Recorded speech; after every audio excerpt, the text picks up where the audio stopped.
500हून अधिक वर्षापासून जुन्या जीर्ण झालेल्या प्राचीन मंदिराचा कायापालट करण्याचा निर्णय देवाभाऊच्या महायुती सरकारने घेतला आहे. त्यानुसार राज्यातील 9 पैकी 3 मंदिराच्या जीर्णोद्धारासाठी MSRDCने 71 कोटी रुपयाच्या 5 निविदा काढल्या आहेत. या निविदांना मान्यता मिळाल्यानंतर या मंदिरांच्या जीर्णोद्धाराचे काम सुरू होईल.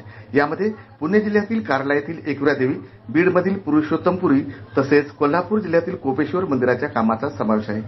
त्या निर्णयाची अंमलबजावणी करण्याची जबाबदारी MSRDCकडे सोपवली आहे.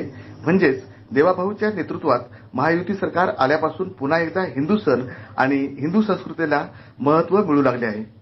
हिंदू संस्कृती जपणारं महायुती सरकार आहे. परभणी नगर न्यूजसाठी राजू कर्डिलेसह देविदास खरात.